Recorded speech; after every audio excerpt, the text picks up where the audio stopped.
Selama bertahun-tahun, Apple dikenal sebagai perusahaan yang jarang menjadi yang pertama, tetapi hampir selalu menjadi yang terbaik. Mereka bukan pencipta smartphone, bukan pencipta smartwatch, bahkan bukan pencipta asisten suara. Namun ketika Apple masuk, mereka biasanya mengambil teknologi yang masih mentah, memolesnya, dan mengubahnya menjadi produk yang terasa matang, stabil, dan siap dipakai oleh jutaan orang.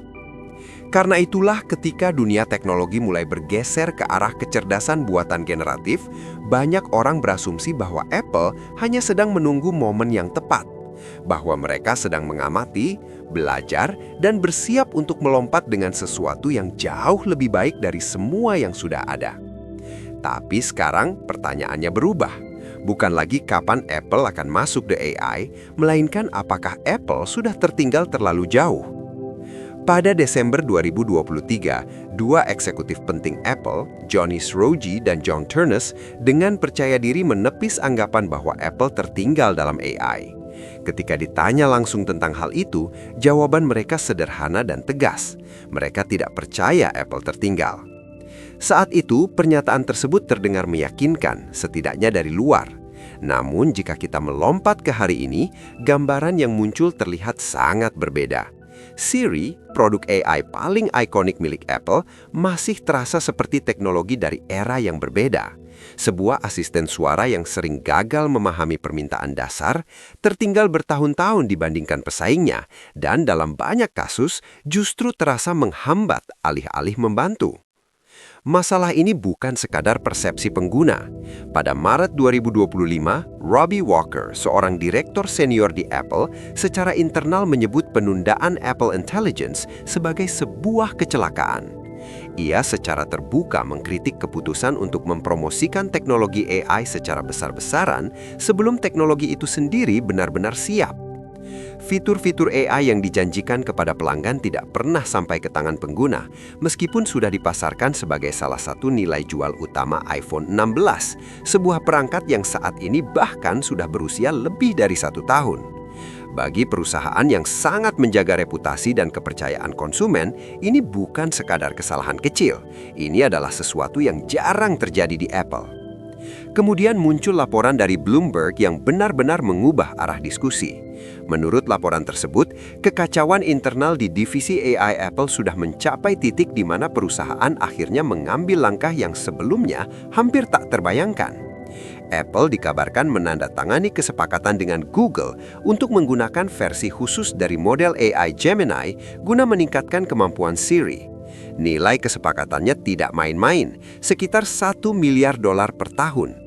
Untuk perusahaan yang selalu menekankan kontrol penuh atas teknologi intinya, ini terasa seperti pengakuan diam-diam bahwa mereka kalah cepat dalam perlombaan AI.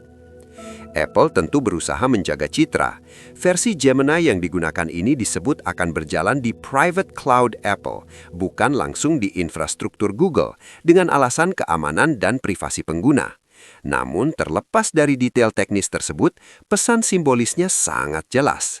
Apple, perusahaan yang selama ini membangun hampir semuanya sendiri, kini harus bergantung pada teknologi AI buatan kompetitor terbesarnya. Ini memunculkan pertanyaan yang lebih besar. Seberapa penting sebenarnya AI di dalam smartphone? Apakah ini benar-benar fitur yang diinginkan oleh mayoritas pengguna, atau hanya obsesi industri teknologi semata? Jika kita melihat data, jawabannya tidak sesederhana yang sering digambarkan.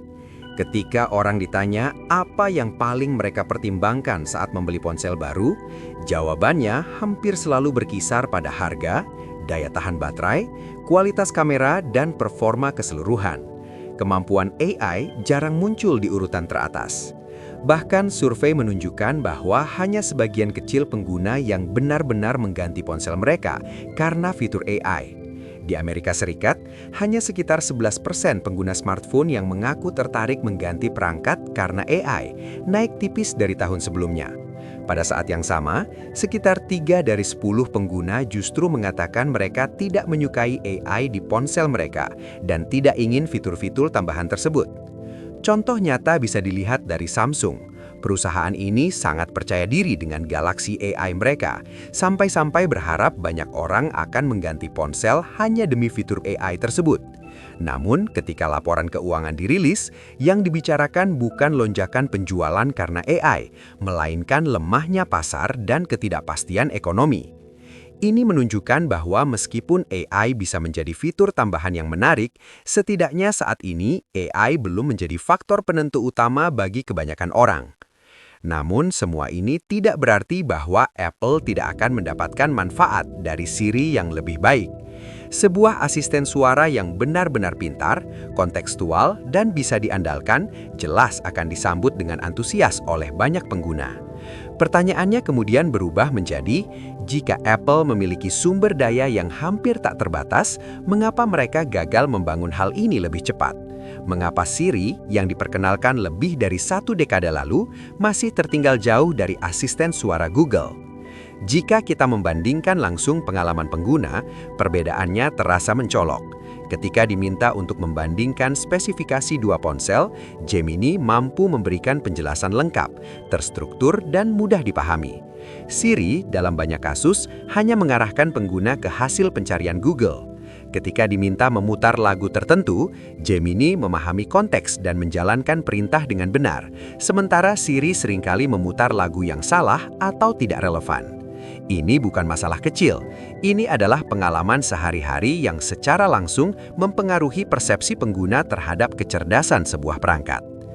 Apple sebenarnya sudah menyadari masalah ini sejak lama.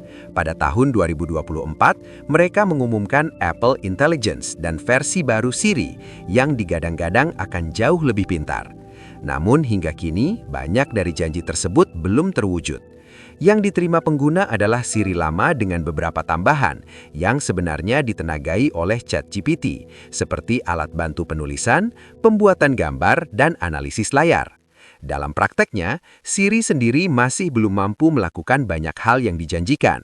Versi Siri yang benar-benar baru bahkan dilaporkan baru akan hadir paling cepat pada 2026. Di balik layar, situasinya jauh dari stabil. Kepala tim AI fondasional Apple dilaporkan meninggalkan perusahaan untuk bergabung dengan Meta. Beberapa insinyur AI senior lainnya juga ikut pergi. Tim AI Apple terpecah dengan konflik internal antara tim Siri dan tim AI generatif. Ketika ChatGPT muncul pada akhir 2022 dan mengubah lanskap AI secara drastis, Apple terlihat tidak siap. AI generatif dianggap terlalu tidak konsisten dan sulit dikendalikan untuk standar produk Apple. Namun pada saat yang sama, tekanan pasar dan ekspektasi publik terus meningkat. Ketegangan internal semakin parah ketika Apple Intelligence dipasarkan sebelum benar-benar siap. Ketika fitur-fitur tersebut gagal hadir, muncul gugatan hukum terkait pemasaran yang menyesatkan. Tim engineering dan tim marketing saling menyalahkan. Engineering merasa marketing terlalu berlebihan dalam mempromosikan fitur, sementara marketing mengklaim mereka hanya mengikuti jadwal yang diberikan oleh tim teknis. Di tengah semua itu, produk yang dijanjikan tetap belum selesai. Apple sempat mencoba bekerja sama dengan perusahaan AI lain seperti Anthropic, tetapi negosiasi gagal karena masalah biaya. Akhirnya, dengan waktu yang semakin sempit dan tekanan yang semakin besar, Apple beralih ke Google. Model Gemini Custom yang digunakan Apple disebut jauh lebih besar dan lebih matang dibandingkan model internal Apple sendiri. Bagi Apple, ini mungkin solusi sementara, sebuah jembatan untuk mempertahankan daya saing sambil terus mengembangkan teknologi mereka sendiri. Menariknya, hubungan finansial antara Apple dan Google sudah lama terjalin. Google membayar Apple puluhan miliar dolar setiap tahun agar Google Search tetap menjadi mesin pencari default di iPhone. Dalam konteks itu, membayar kembali sebagian uang tersebut untuk teknologi AI mungkin terasa lebih masuk akal. Apple juga diyakini akan sangat berhati-hati dalam menyebutkan keterlibatan Gemini secara publik, demi menjaga citra bahwa mereka tetap memegang kendali penuh atas pengalaman pengguna. Namun di balik semua ini, ada implikasi yang jauh lebih besar bagi industri teknologi secara keseluruhan. Kisah Apple ini menimbulkan pertanyaan mendasar tentang perlombaan AI. Apakah setiap perusahaan benar-benar perlu membangun model AI raksasa mereka sendiri? Ataukah AI generatif pada akhirnya akan menjadi komoditas, seperti sistem operasi atau layanan cloud, di mana perbedaannya semakin tipis untuk penggunaan sehari-hari? Jika kita menggunakan analogi smartphone, kita bisa membagi ekosistem ini menjadi 3 lapisan. Ada perangkat keras yang dalam dunia AI setara dengan pusat data dan chip. Ada sistem operasi yang setara dengan model AI itu sendiri. Dan ada aplikasi, yaitu pengalaman nyata yang dirasakan pengguna. Saat ini perusahaan seperti OpenAI, Google, dan Anthropic menghabiskan triliunan untuk membangun 2 lapisan pertama. Tapi mungkin, hanya mungkin, nilai jangka panjang terbesar justru ada di lapisan ketiga. Apple secara historis adalah perusahaan yang unggul di lapisan aplikasi dan pengalaman pengguna. Mereka tidak selalu memiliki teknologi paling canggih di balik layar, tetapi mereka tahu bagaimana mengemas teknologi tersebut menjadi produk yang terasa masuk akal dan berguna. Jika model AI pada akhirnya menjadi komoditas, maka fokus Apple untuk memanfaatkan AI yang sudah ada demi memperkuat produknya mungkin bukan langkah yang bodoh, melainkan langkah yang pragmatis. Meski demikian, ini tetap menjadi perubahan besar dalam cara Apple beroperasi. Untuk perusahaan yang selama ini bangga membangun segalanya sendiri, bergantung pada AI buatan pihak lain adalah pengakuan bahwa dunia telah berubah lebih cepat dari perkiraan mereka. Namun secara bisnis, dampaknya mungkin tidak sebesar yang dibayangkan banyak orang. Penjualan iPhone masih kuat, terutama di pasar seperti China. MacBook mulai mendapatkan kembali pangsa pasar berkat efisiensi chip dan daya tahan baterai yang unggul. Apple sebagai perusahaan masih berada dalam posisi yang sangat sehat. Jadi apakah ini akhir dari Apple sebagai inovator? Kemungkinan besar tidak. Namun ini adalah pengingat bahwa bahkan perusahaan terbesar sekalipun bisa salah langkah. Ini juga mengajak kita untuk berpikir ulang tentang hype AI. Apakah AI di smartphone benar-benar sesuatu yang kita butuhkan atau hanya sesuatu yang terus dipaksakan kepada kita? Apakah asisten suara bertenaga AI adalah masa depan komputasi personal atau hanya fitur tambahan yang menarik di atas kertas?